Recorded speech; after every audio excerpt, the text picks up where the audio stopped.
I think my favorite anime last year was Wandering Witch, The Journey of Elaina. I've thought about it long and hard, and it really comes down to that and Great Pretender. And I think, story wise, I would probably give Great Pretender the edge. I think it tells a better story and it has better characters.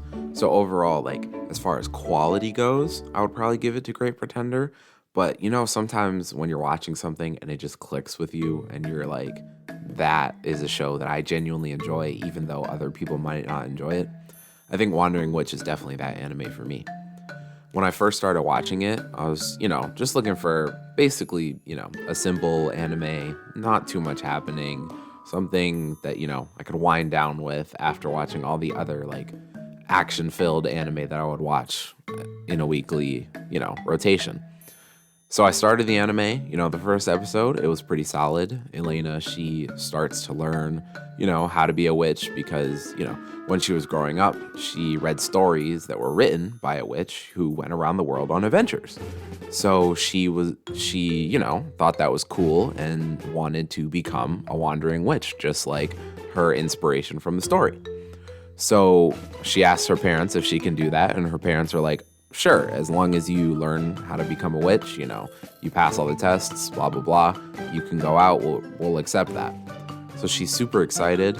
She becomes, the youngest witch to ever, reach apprentice level. She, dusts everyone in the test. And because of that, all the other witches don't want to train her. Because basically the system in her world is you become an apprentice through the school, but then you reach apprentice level through the school, but then you have to work under a witch to be an apprentice. And then once that witch sees you as worthy, they promote you to witch status. So Elaina goes around and, she's trying to ask people if she can become their apprentice, but they don't like her because she's so young and so accomplished when, they weren't as accomplished at that age. And I mean, to be fair, Elaina is a little bit cocky, but when she was asking them, she didn't come off as cocky. She was being really nice and friendly about it. And, some of them would literally just slam the door in her face. So I was, I'm like, okay, this is pretty solid. I wonder what will happen. And eventually she ends up becoming a student under this really quirky witch named Fran. And basically Fran isn't teaching her magic. She's having her do chores every day, basically. And, it felt very slice of lifey. I had no problem with it. This was exactly what I was looking for, a little bit of magic, some slow, not too fast-paced vibes or whatever. But eventually, Elaina pushes back, and Fran is like, all right, I'm ready to teach you. And so they have a 1v1, and they're fighting, and the magic in a show that, wasn't trying to be a fight-style show was too clean. They were throwing, fireballs and lightning and everything. And I mean, Fran beat the crap out of Elaina, but it was all to teach her a lesson of, humility, that she's not the greatest thing on the planet. And, the lesson definitely worked because, Fran was way too powerful, but it was really cool. And so Elaina becomes a witch and she's going to head out on her journey. That's episode 1. The vibes were there. It was exactly what I was looking for. So come week 2, she goes to her first town that she'll visit, and she ends up losing her wizarding brooch. And, that's the symbol that they wear on their chests that indicates that they are actually a witch. And so she's going around trying to find it. She meets this girl who's helping her find it. Eventually, she realizes that the girl was the one who stole it, but they had become kind of friends because Elaina was teaching the girl, how to, become a witch, how to be good at magic, all that. And, another not too fast-paced, not too action-filled, chill episode. And I was feeling it. The vibes were there. Very nice. Then came week 3. And my goodness, week 3 changed the way I looked at that show completely. So, the episode starts off as normal. She's flying to another town when she flies over a flower field. And, well, first off, if you haven't watched the show, you should at least watch the first 3 episodes to see if it's the type of show you want to watch. But I'll go on. So she flies over a flower field and she sees a girl in the field and she stops and, she's like, oh, do you take care of these flowers? And the girl's like, no, I just, admire them and I love flowers. And Elena's like, oh, yeah, I can understand that. And so the girl is like, can I ask you for a favor? And Elena's like, yeah, sure, as long as it's, reasonable. So all the girl asks is if she can bring a bouquet of flowers into the next town that she goes to. Elena's like, oh, light work, I got this. So she heads to the village, and, as she's trying to enter, the security guard stops her, and he's like, yo, where did you get these flowers? What are you doing? Stop, you can't go in. And she's confused as to why, her flowers would get snatched at security. But a second security guard comes, and he's like, well, actually, these flowers are poisonous to anyone who isn't a witch. They basically, suck the energy out of you, and, they make people go crazy. And Elena's like, oh my gosh, I didn't know that, my bad. So the security guard takes the flowers and he burns them. But the issue was the other security guard, the one who was kind of spazzing, his sister had gone missing. And now he realized, because of what was wrapped around the bouquet of flowers, that his sister was, in the flower field. So, nothing really happens while she's in the town. We, fast forward to the next day and, she's leaving. She flies over the flower field again, and she sees that same security guard, and he's standing next to a large plant. So she hovers lower, and she looks, and he's clearly gone crazy because of the flowers. He's seeing things basically. And his sister, that was the girl who had given Elaina the bouquet, has basically been consumed by the flower field. She's turned into a plant, and it's literally sucking the energy out of her, using her as food. And the security guard, he's looking at her, and he's like, wow, you've become so beautiful. I need to show everyone in the town how lovely you've become. And Elaina just kind of stands there. Now, for me, I went into the show just looking for this chill, not so dark, light slice of life with a little bit of magic show. So I'm sitting there and I'm like, my gosh, this is kind of dark. And it doesn't stop. She realizes that there's not really anything she can do. So because at this point the flower bed was already absorbing him too. So she kind of just flies away. And as she flies away, we see that a whole bunch of basically plant zombie people carrying bouquets of flowers are headed towards the town. And it just ends there. And so I'm sitting there and I'm like, my God, it was a powerful story in a way. Just the way that they hit you out of nowhere with this sudden darkness from what looked like such a simple show. And it was, I'm sitting there, I'm like, oh my gosh. And they don't even give you time to gather your thoughts, because that was only the first half of the episode. The second half of the episode was even crazier, in my opinion. So she flies to another village, because, this is basically how episodes start. She flies over to the village, she sees this boy, and he's in the field, and, it's just grassy field, whatever. And she's like, oh, what are you doing? And he says, I'm bottling happiness. Now, when I watched, I was like, what do you mean by that? What do you mean you're bottling happiness? But, I didn't think too much about it, because it's a world with magic, so people can do anything, right? So she's like, that reminds me of a story I read. This husband, his wife was sick. So he went out into the world and he gathered images, from all over the world, the scenery, mountains, beautiful cities, lakes, everything. So he could bring it back to her. And the boy's like, yeah, that's basically what I'm doing. I'm trying to gather these memories for this girl I like. And he's like, oh, how did the story end? And Elaina, she can't remember how the story ends. And he's like, okay. He's like, oh, you want to come back to the town? We can have, I'll give you a meal, all that. So she's like, yeah, sure, but I just ate, so make it a light meal. And he's like, okay, cool. So he's the village chief's son. So they go to his house, and we meet the girl. So she comes out of a room, and, she sees Elaina, and, she instantly, straightens up her clothes, and, she's, kind of, at attention. And so the boy is like, oh, we have a guest, let's make a meal for her. And the girl's like, oh, yeah, sure, let's get to it. And, at that point, I could basically tell. I was like, all right, so she's a slave or something. But, they don't say that, but you can definitely tell just by watching it. Her demeanor and everything basically indicates it to you. And so they go and they make the meal. A couple minutes later, in world time. The village chief comes out of the same room that the girl emerged from. He sees Elaina, he kind of looks her over, which was creepy. Like the camera did the way that he probably looked at her. And, like at this point in the show, she's like, I'm pretty sure she was 17, but it just felt weird that this like grown man was like eyeing this girl. But that's kind of the point. So I loved the camera work that they did there. And, they start talking at the table, and, it's revealed to us that, she's a slave, and he got her out in the East. Mind you, this girl could not have been older than 13. He says that, his wife died, so he needed someone who could like do the work around the house. And when she gets older, she'll be like a beautiful mistress. So at this point, like, you could tell the village chief, he's like a creep, and I wasn't feeling that.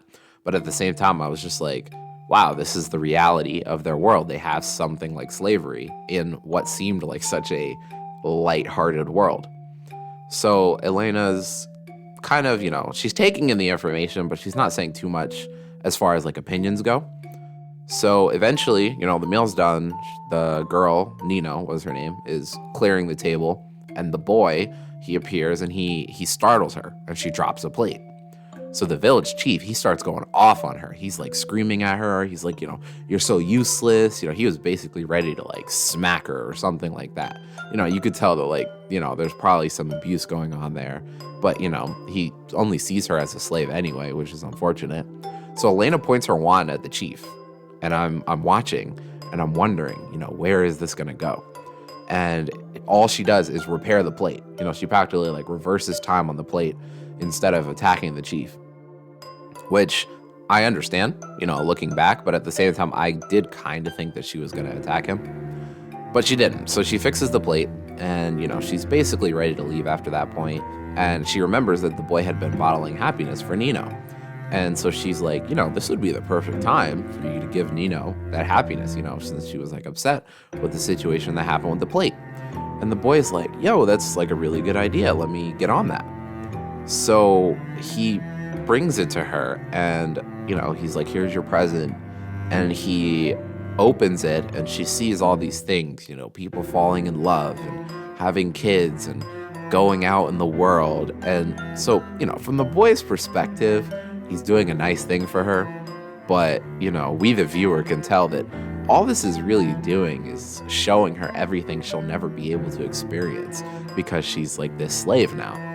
And mind you, the boy knows that she's a slave, because earlier in the episode, he had ordered her to accept the gift that he was going to give her. So like, he knows that she's a slave, but he's so focused on his goal that he doesn't realize that he could be hurting her in the process. And so she starts to cry. He assumes that, she's crying out of happiness. We could tell that, it's definitely not out of happiness. So we get to the end of the episode, and the boy and Nino are waving goodbye to Elaina as she flies off. And the girl, she just looks so miserable. But, he's all happy-go-lucky, whatever. And Elaina, she's flying off, and she remembers the end of the story. And basically the way the story had gone is the husband came home, he showed the wife all the things, and she killed herself because, she was miserable because she realized that, she's never going to be able to experience these things because of her illness. Now, the show doesn't show that she killed herself, but like it shows her picking up a knife, nearby. And, you understand what it's trying to say. And so, and then Elaina thinks to herself that, she never saw Nino again, but she never wanted to know what happened. So, you can kind of tell where that went. And then the episode just ends. So we have these first two episodes that have this lighthearted, cheery vibe.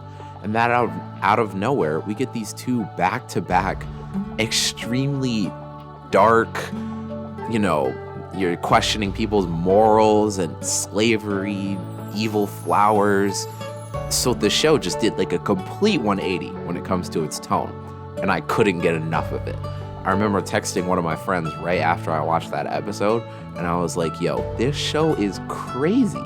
I literally picked it up because someone was like, oh, here's like a lighthearted, chill show, cute witch doing cute things type of show. and out of nowhere, it just slapped me with this darkness. And I think because of that, that's what ended up making it my favorite anime of last year. And it's not like that one episode was the only one. Episode 4 and episode 9, both of them had like crazy plots. And that's not to say the other episodes were bad, but episodes 3, 4, and 9, and episode 12 was actually really good, but in a different way. Those 3 episodes were so dark, but they make you think.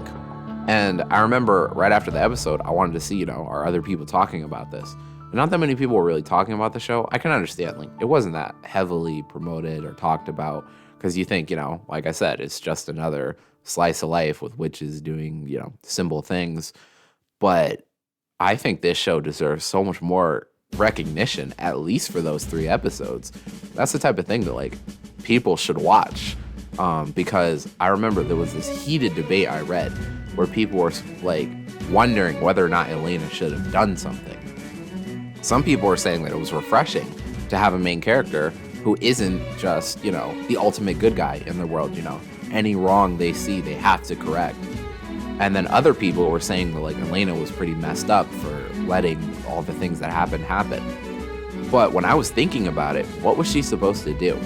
In the first half of the episode with the flowers, she didn't know that the flowers were poisonous. And that security guard knew that they were poisonous, but still willingly chose to go out into the flower bed to find his sister, who he knew would be dead, right? So he made that choice, and as he was, seeing her in his delusional state, he did look happy. So was she supposed to, like, burn the entire field down or something? That's not her fault. That's not her situation. I don't really think that she's to blame. So I think that her leaving kind of was an acceptable choice. And then for the second half of the episode, I mean, from watching it, I would assume that Nino was physically and probably sexually abused, especially since she had come out of the room that the chief was in and, like, she's straightening her clothes. That's like a subtle indicator as to what was happening to this poor girl. But at the same time, what was Elaina gonna do?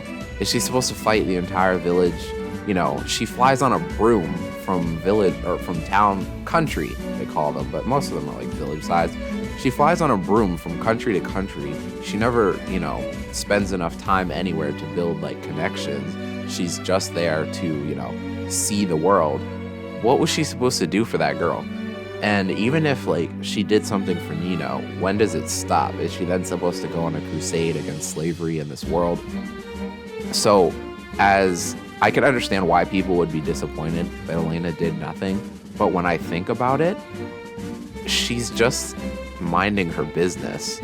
And, even if we assume that she wasn't thinking, 10 steps ahead, what was she supposed to do? There's really not that much. She could have maybe, kicked the chief's butt in that moment, but all that's going to do is once she leaves, he's going to take his anger out on the girl. So it was just a lose-lose situation where there's no happy ending. There's simply no happy ending. And I like happy endings, but at the same time, it can be nice to watch something that doesn't have a happy ending, especially when you got lured into the show thinking that you were just going to get consistent happiness. So the show was great. I think Elaina as a main character, she doesn't really, like, develop that much, but I just really enjoyed, like, that she was kind of different. She's cocky, she's arrogant because she knows that she's, special. She, goes from town to town. If someone asks her for help, she's kind of like, what am I going to get out of it? It was kind of nice seeing a main character like that. She's not the hero of, the story. She's just an observer. And it was pretty cool seeing that, she was just an observer character. And so because of that, Wandering Witch was probably my favorite. No, it was my favorite anime of last year because it had a interesting protagonist, and some of the stories told in those episodes, they hit so hard that it's the type of anime where after you watch it, you're still thinking about it for, hours or days. And, sometimes it doesn't have to be the best written or highest quality show to leave the biggest impact on you. And it's not like it left an impact in like a redo of Healer type of way where like they just use, graphic scenes to leave an impression on the viewer. They used like these more low key scenes of darkness to leave an impression on the viewer. And that's why I think anyone interested in those type of things should watch the show. And it's why it's my favorite anime of last year.